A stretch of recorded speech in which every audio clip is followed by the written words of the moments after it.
He gave the order. Fall back. Leave her. And she did. Not because she wanted to, but because she had no legs left to follow him. That was 5 years ago. He thought she was dead. Until he found her. Alive. Breathing. In a wheelchair made of rusted red steel. Built from the wreckage he left behind. She didn't scream. She didn't cry. She just didn't look at him. And somehow, that hurt more than anything she could have said. This isn't a story about war. It's a story about what's left standing when the war forgets to kill you. Smoke bled through the sky like ink and water.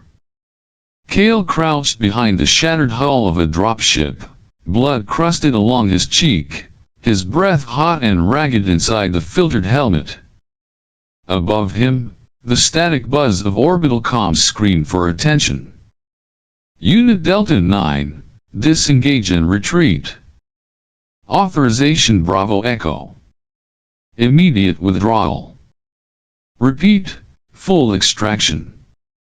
Leave all non-essential assets.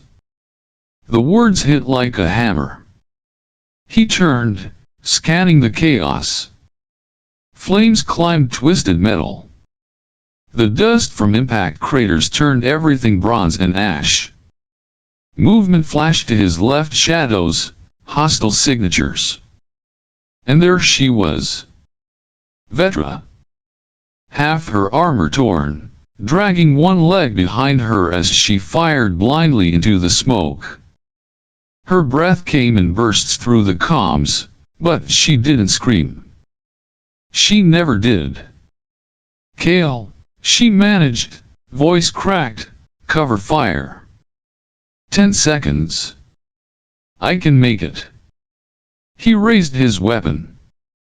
His finger twitched. But the COMM buzzed again. You have 5 seconds to comply, Commander. Evac route compromised in 30. Extraction window closing. Behind him, the rest of the squad had already begun pulling back, running into the scorched corridor that led to the evac zone. The pilot's voice screamed through the channel. Kael, now or never? He looked back at her. Vetra's eyes, those pale, silver-green eyes, met his. She wasn't afraid. She wasn't begging. She just believed he'd hold the line. He turned. Ran. Didn't look back. The evac ship roared like a god above them, wind blasting the rubble. Kael stumbled aboard as the ramp lifted, heart pounding so hard it drowned out the war. He sat in silence. The rest of the squad cheered, mission complete, objective secure. But Kael didn't speak. He stared at the ground. Tried to justify. She knew the risks. She was just another soldier. The order was clear. He had to make a call. The team over the individual. One for the many. Protocol. But none of that explained why he couldn't breathe. The explosion came as they crossed the outer perimeter. A sharp bloom of red on the horizon. Someone said, "That must have been where we left her?" And no one responded. They wrote her name into the record 3 days later. Vetra Zell, presumed Kia. No body recovered. No beacon signal. No comms. Just a line of text in a mission debrief. Filed. Forgotten. Kael read that report 100 times. Each time, the same sentence echoed in his mind. She didn't beg. And still he left. Some nights, he'd wake from dreams where she was crawling through the rubble, voice hoarse from smoke, saying his name. Other nights, she didn't speak at all. She just stared at him. Just like she had 10 seconds before he ran. In those dreams, he always said he was sorry. But even there, she never answered. The desert hadn't changed. Just widened. Swallowed more bones. Kael stood on the ridge with sand brushing his boots, heat lines blurring the horizon. In the distance, the remains of Outpost Dren. The last place he'd seen her. He hadn't come here by accident. Rumors had spread across mercenary channels of a half-machine survivor, armored in scarlet, confined to wheels and silence. Kael paid to trace it. Bribed a trader for coordinates. And still, he thought, it can't be her. But his pulse said otherwise. He walked. The outpost had collapsed into itself. Rusted towers like broken teeth. Ash-burned barricades. But beyond the ruins, in the shade of a fractured supply hangar, someone moved. A low whir. Metal scraping stone. She emerged from the shadows. Her frame was unmistakable. Smaller than he remembered, maybe, but forged of the same stillness. Red armor flaked with age clung to her torso, scorched and soldered. Her legs gone below the knees, replaced by articulated supports mounted to a wheeled exo-frame. Vetra. She rolled out into the sun and paused. Not because of him. Just because the light hit different now. Kael froze. He opened his mouth. Nothing came out. She didn't flinch. Didn't react. Just looked past him. Not at him. She moved to a crate, lifted a disassembled blaster, and began to clean it like he wasn't there at all. He stepped closer. Vetra. Her hand didn't pause. Her shoulders didn't tighten. She didn't speak. He stood in her shadow now. Closer than he'd been in years. The scent of solder, sweat, and old silence between them. You made it. Still, no reply. I thought you were. She looked up. Just once. And in that look, everything he'd feared was true. Not anger. Not hatred. Just absence. Like whatever part of her had trusted him was amputated along with the rest. She went back to cleaning. Kael stepped back.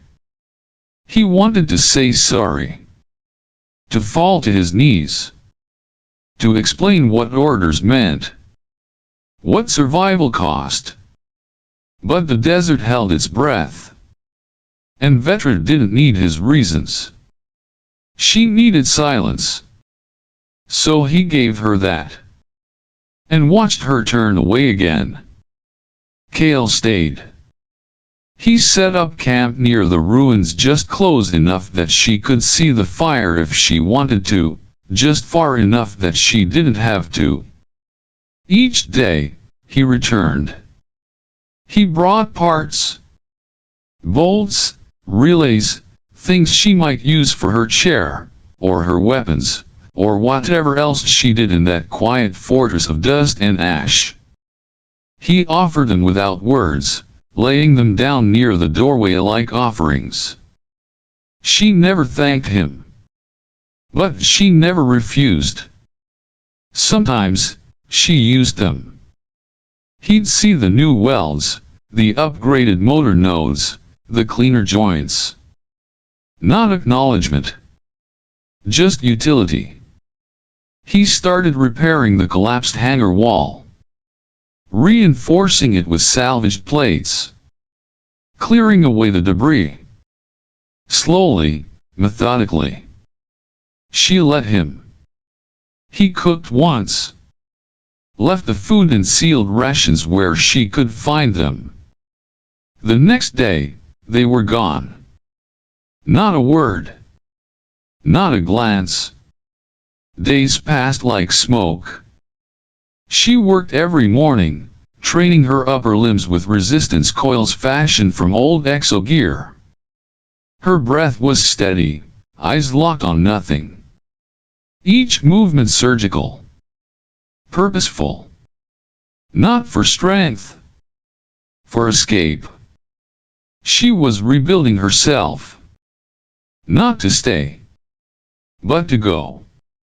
And still, he stayed. He watched the wind carry her hair when her helmet was off, and sometimes, only sometimes, he let himself remember the sound of her voice. Then one night, the wind died. The stars came out, brutal and sharp. He found her outside the hangar, staring at the sky. Her wheels locked. Her armor stripped down to just her frame and harness. He sat near her. Not beside. Far enough for safety. Close enough for courage. He waited. She said nothing. He didn't look at her when he asked, "Why didn't you call for me?" Her head tilted slightly. He finally turned to face her. Her eyes met his. Clear. Direct. Inevitable. She said, "I did." A pause. Then, "You answered." With silence. He felt it like impact. Like bullets he never saw coming. His breath caught. His fingers curled into fists. She looked away. "It wasn't the leaving," she said. "I understood the order. I would have done the same." Her voice was soft. No edge. "It was that you never came back. Not to check. Not to know." Kael lowered his head. He had nothing left to offer. Nothing that would matter. And she didn't need an apology. She needed truth. So he gave her the only one he had. "I was afraid." A long silence. Then a whisper. "So was I. But I crawled." He didn't sleep that night. Because now he knew. He hadn't been punished by her silence. He'd earned it. He left it beside her crate while she was out training. No note. No gesture.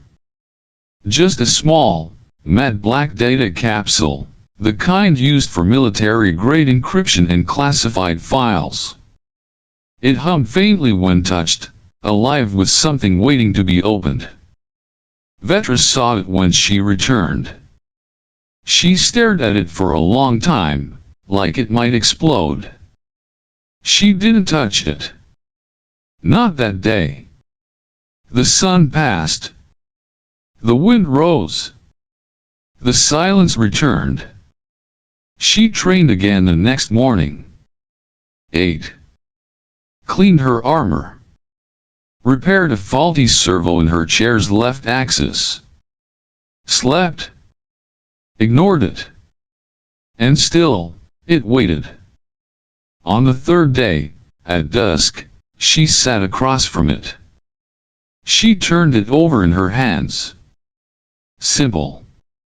Unmarked. No biometric lock. No threat. Just quiet intention. She tapped it against the table once. Then pressed her thumb to the activation node. A soft pulse of light blinked. And a voice played. His voice. "I left you once. You survived. This time, I leave you a way to walk again. That's all I have left. A pause. The breath in his throat. You don't owe me anything. Not your time. Not your eyes. Not your forgiveness. I'm not asking for any of it. A flicker of static. But there's a place. A mid-reconstruction outpost. Hidden, off record. Coordinates are embedded. They don't ask questions. And they don't care about what the war did to your body. Only what you want to do with what's left of it. Another pause. I carried this data for years. I thought one day I'd sell it. Trade it. Use it. But the truth is, I think I was keeping it for you. I just didn't know until now. Then silence.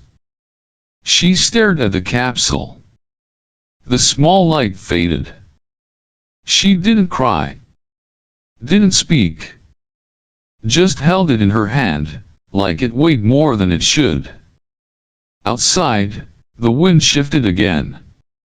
A slow current, like something exhaling. She turned off the lamp. Sat in the dark. The stars were the same. But something inside her wasn't. Not forgiven. Not healed. Just acknowledged. And sometimes, that was enough to make someone reach for something they never thought they'd want again. The station was bright. Too clean. Too loud. Kael stood in the outer courtyard of the med complex on Niref 3, one hand wrapped around a metal railing, the other tucked into the pocket of his coat. His eyes scanned the steady river of movement patients, medtechs, off-worlders in polished gear. And then he saw her.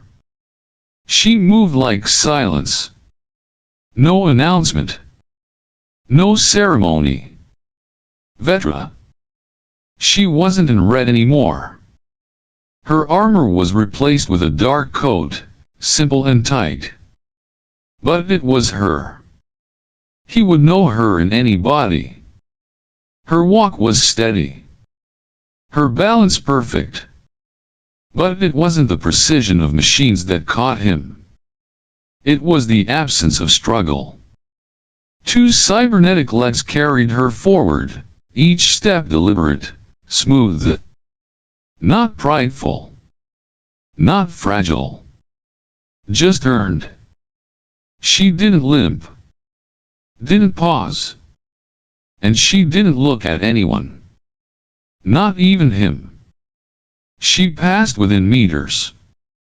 The crowd parted like it felt something, someone different moving through. Kael didn't move. Didn't call out. She walked past. And as she did, one hand brushed the edge of her coat.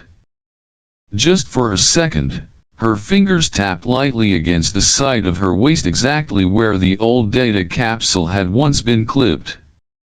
No glance. No word. Just that. Then she was gone. Into the complex.